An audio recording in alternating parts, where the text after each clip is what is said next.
अब हम बात करेंगे कि ऑटोइम्यून डिजीज में आपका न्यूरोलॉजिकल इन्वॉल्वमेंट हो सकता है, ज़रूर हो सकता है, क्योंकि ये ऑटोइम्यून बीमारियां सिर्फ जोड़ों तक सीमित नहीं है। रोमेटोलॉजी सिर्फ जोड़ों तक सीमित नहीं है, ये किसी भी ऑर्गन को इन्वॉल्व कर सकती है। तो न्यूरोलॉजी के अंदर अगर हम बात करें तो ये ब्रेन से लेके आपके पेरिफेरल नर्वस सिस्टम, नसों को भी इन्वॉल्व कर सकती है।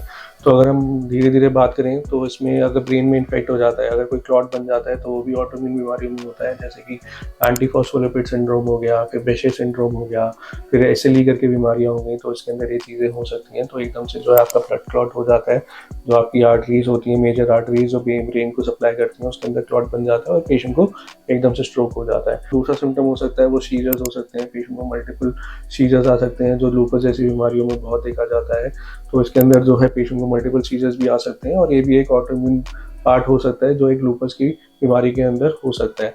बाकी जो है वैस्कुलाइटिस करके पिक्चर हो सकती है। वैस्कुलाइटिस मतलब कि जो आपका ब्रेन है, यानी ब्रेन के अंदर खून की नाड़ियाँ जो होती हैं, उसकी जो वेसल की वॉल होती है, जो वॉल होती है उसके अंदर इन्फ्लेमेशन होती है। तो उसकी वजह से जो है ब्रेन का वो वाला हिस्सा जो इस वेसल के थ्रू सप्लाई होता है, तो वो ख़राब हो जाता है।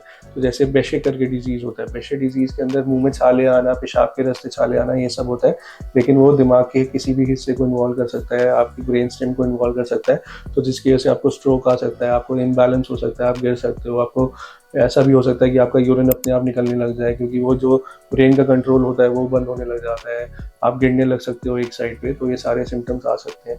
फिर जो ऑटोइम्यून बीमारियों में सार्कोइडोसिस करके बीमारियां होती हैं, तो ये भी चीज़ें होती हैं जो ब्रेन की इन्वॉल्वमेंट करा सकती हैं, वो भी आपके ब्रेन स्टेम को इन्वॉल्व कर सकती हैं, और वो ब्रेन की वजह से न्यूरोलॉजिकल सिम्टम्स आपको आ सकते हैं, चाहे वो लकवे के तौर पे हो, या आपको दौरे की टाइप पे हो, या फिर आपका इम्बैलेंस भी करने लग जाए, आपका जो ब्लैडर कंट्रोल है या बाउल कंट्रोल है वो थोड़ा ख़राब होने लग जाए।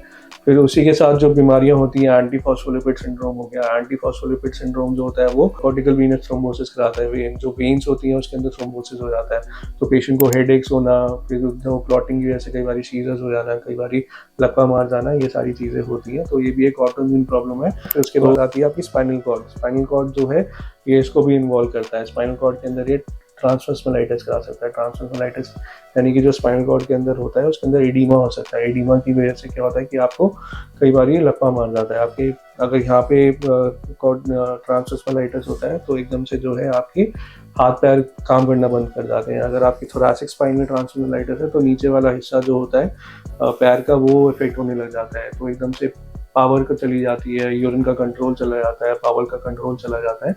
तो इसे ट्रांसवर्स मेलाइटिस कहते हैं। ये ट्रांसवर्स मेलाइटिस भी ऑटोइम्यून बीमारियों में होता है, जैसे कि आपका हो गया न्यूरोमाइलाइटिस ऑप्टिका हो गया। फिर बाकी शॉगरेन में सिंड्रोम, एसएलई वाली बीमारियों में भी ट्रांसवर्स मेलाइटिस बहुत ज़्यादा होता है।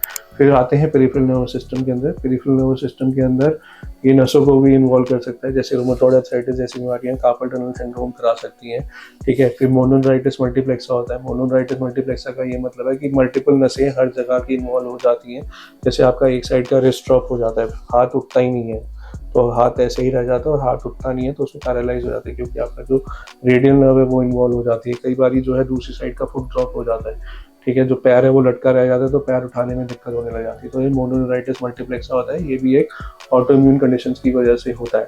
अब मैं ये बताना चाहूँगा, ये ऑटोइम्यून कंडीशंस अगर हम जल्दी पकड़ लें, उसके जल्दी टेस्ट करा लें, और हमें पता चल जाए कि ये ऑटोइम्यून कंडीशंस ही कारण है इसका, और हम जल्दी ट्रीटमेंट स्टार्ट करते हैं, चाहे वो आपके स्टेरॉइड्स हो, एंटीकोगुलेशन हो, या बाकी दवाइयाँ हो, और ट्रीटमेंट बहुत जल्दी शुरू होना चाहिए, क्योंकि डैमेज रोकना बहुत ज़रूरी हो जाता है। अगर डैमेज नहीं रोका जाता है तो बहुत दिक्कत हो सकता है। Thank you.